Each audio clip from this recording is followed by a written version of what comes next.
Boss season 9 హౌస్‌లో మొదటిసారి ఓ కెప్టెన్‌కి ముల్ల కిరీటం దొరకబోతుంది.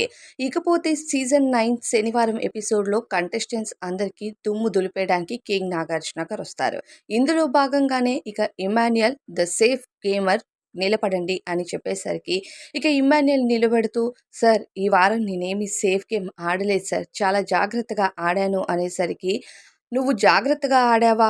ఎలా ఆడావు? అన్నది నేను నీకు చెప్పాలి అంటూ కింగ్ నాగార్జున గారు ఇమ్ము పైన సీరియస్ అయ్యారట. ఇక ముళ్ళ కిరీటం స్టోర్ రూమ్ నుంచి తీసుకురండి అని చెప్పి స్టోర్ రూమ్ నుండి ముళ్ళ కిరీటాన్ని తీసుకొచ్చి ఇక ఎవరు ఇమాన్యుయల్ నెత్తిపైన పెట్టారట కింగ్ నాగార్జున గారు. అయితే ఈ ముళ్ళ కిరీటం పెట్టడానికి కెప్టెన్సీ చాలా చాలా చెత్తగా కొనసాగింది అని చెప్పడానికి ఒక నిదర్శనం అని చెప్పాలి. ఇక కింగ్ నాగార్జున గారు ఈ వారం హౌస్‌లో జరిగిన రచ్చలన్నిటి కోసం మాట్లాడడం అయితే జరిగింది. అందులో మెయిన్‌గా ఫుడ్ కోసం. ఇక బిగ్ బాస్ హౌస్‌లో ఏదైనా జరుగుతుంది అంటే దానికి బాధ్యత కెప్టెన్ మీదే ఉంటుంది. తెలుసా? తెలీదా ఇమ్మాన్యుయల్? మరి ఈ వారం కెప్టెన్సీ అంతా బాగానే కొనసాగిందనుకుంటున్నావా నువ్వు? అనేసరికి ఇక ఇమ్మాన్యుయల్ కాస్త డిస్టర్బెన్సెస్ వచ్చాయి సార్ అని చెప్తే, కాస్త కాదు చాలా ఎక్కువ డిస్టర్బెన్సెస్ వచ్చాయి. నీ కెప్టెన్సీలో ఎక్కువగా నిద్రపోయిన కుక్కల సౌండ్లు వినిపించాయి. అలానే నీ కెప్టెన్సీలో పాటలు పాడారు.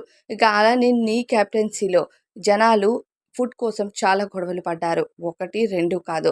ఇక టాస్క్‌లు ఎవరైనా ఆడారా అంటే అది నువ్వొక్కడివి తప్ప మిగతా ఎవరు కూడా టాస్క్‌లు ఆడినట్టు, టాస్కుల కోసం గొడవ పడినట్టు కనిపించలేదు. కేవలం ఫుడ్ కోసం మాత్రమే కనిపించింది.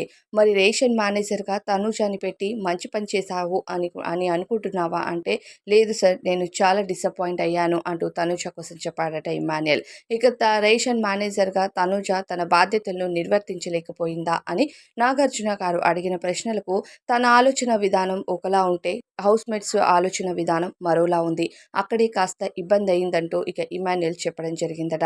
ఇక కింగ్ నాగార్జున గారు వేసిన మాటలకు డైలాగ్స్‌కి గాని ఇమ్ము దగ్గర సమాధానం లేదని చెప్పాలి. మరి ఇమ్ముకి ముళ్ళ కిరీటం కరెక్టా?